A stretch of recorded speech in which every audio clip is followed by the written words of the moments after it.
Donc l'héparinothérapie, dose préventive, sauf s'il y a une indication pour une dose curative.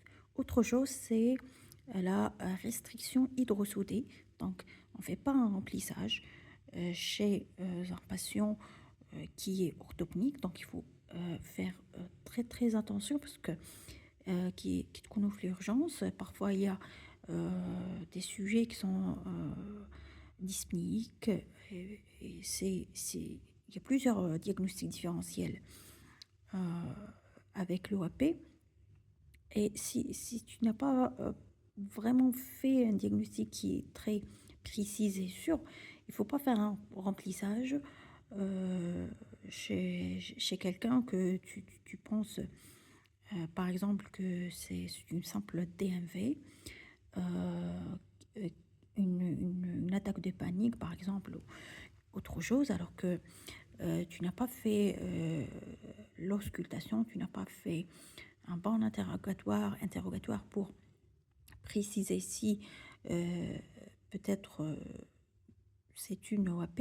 Donc, et tu fais un remplissage euh, avec du salé, avec du glucosé. Donc, tu vas en plus aggraver l'état du patient. Donc, il faut bien préciser le diagnostic avant de faire n'importe quoi. Donc, on a parlé plutôt euh, de la prise en charge et des diurétiques, comme vous voyez. Donc, le traitement, c'est toujours le diurétique, mais il y a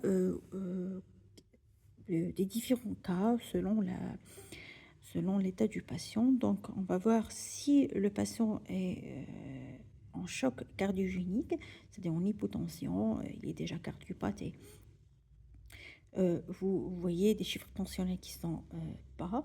Donc, il faut associer les diurétiques aux catécholamines. La dopamine et la dobutamine. Et ça, c'est pour ne pas avoir un collapsus cardiaque et même l'arrêt cardiaque. Donc, et c'est une contre-indication, bien sûr, absolue au remplissage.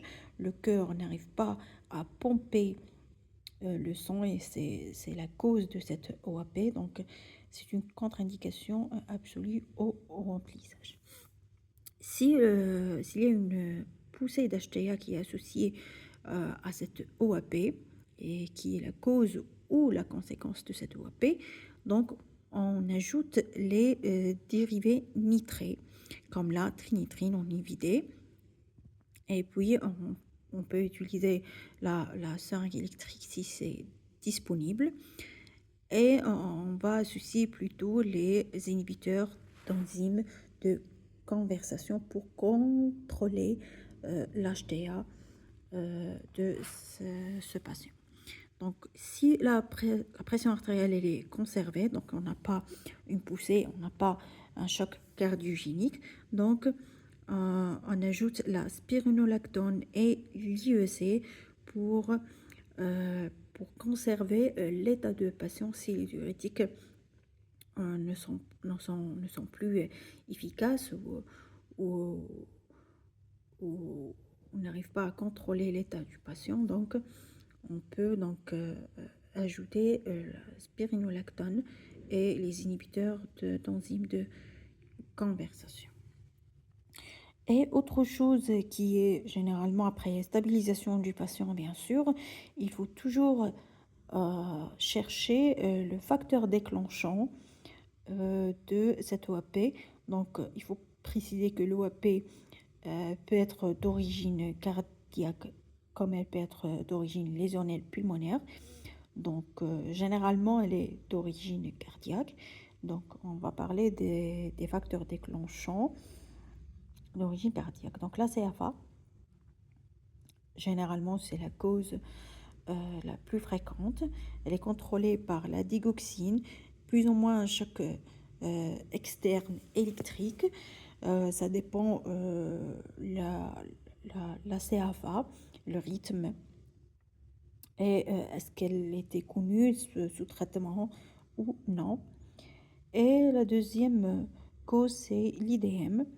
Donc, bien sûr, la prise en charge de facteurs déclenchants, c'est par la revascularisation, soit par une dose d'héparine efficace, soit par la coronographie. Ça dépend de l'état du patient.